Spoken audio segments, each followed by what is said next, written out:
वाणी है। भगवान ने हमें खिड़की दी, गुरु ने हमें दर्पण दिया।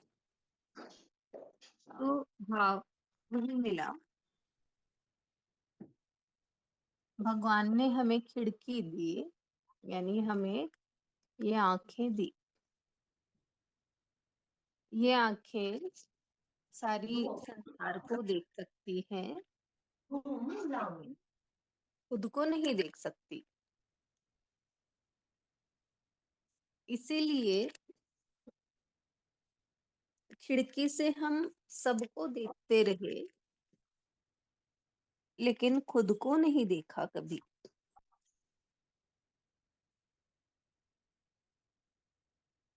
इसीलिए वो दोस्त दृष्टि बन गई कि हम दूसरों को ही देखते हैं। जैसे खिड़की से भी हम बाहर ही तो झांक सकते हैं, वैसे ही दोस्त दृष्टि बन गई। सब में हम कमियां देखने लग गए, लेकिन हम खुद को नहीं देख पाए। और गुरु मिलते हैं तभी गुरु ही हमें दर्पण देते हैं। तो दर्पण जैसे खुद को हमें अपने आप को दिखाता है, तो वैसे ही गुरु के समीप आकर ही हम खुद को देखने वाले बन जाते हैं। और खुद में जो कमियां हैं वो दर्पण से ही हमें दिखाई देती है। तो गुरु ने हमें खुद को देखना सिखाया कि हम खुद को देखें और खुद की कमियों को दूर करें। तो बाहर की गुरु मिलने पर ही ये आंखें बंद होती हैं, बाहर की ओर देखने वाली आंखें बंद होती है और भीतर की ओर खुल जाती है।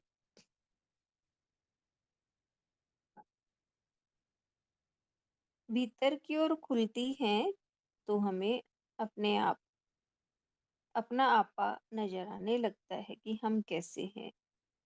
अपनी कमियों को दूर कर अपना श्रृंगार करते हैं। और दूसरी सबसे बड़ा कुसंग है दुष्ट मन। गुरुदेव ने कहा है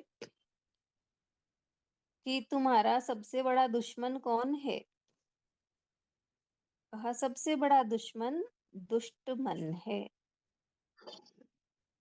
क्योंकि ये मन ही हमें तरह तरह के विचार भाव गलत ला ला के दिखाता है। ये मन ही गलत भावनाएं गलत विचार लाके खड़ा कर देता है और हम उन्हीं में ही बह जाते हैं, सही सोच नहीं पाते और उन्हीं गलत विचारों में बह जाते हैं और अपना हम अहित कर बैठते हैं। इसलिए कहा कि सबसे बड़ा कुसंग है दुष्ट मन।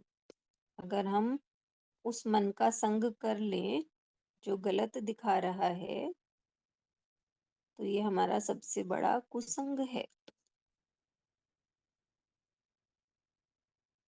कोई लोग जैसे बाहर के कुसंग से भी बचने के लिए कहा जाता है, गलत व्यक्तियों के संग से, लेकिन सबसे बड़ा कुसंग तो दुष्ट मन है। इसलिए यही कि अपने मन को संत संत को देना है। तो ये मन है सुधरेगा। ये मन जो दुष्ट बना हुआ है गलत विचारों के कारण, इसके भाव विचार चेंज होंगे और यही मन फिर सुमन बन जाएगा। इसलिए अपने ही मन से गुरुदेव यही कहते हैं कि अपने ही मन को हमें सँभालना है, अपने ही विचार भावों को हमें देखना है। हरि ओम।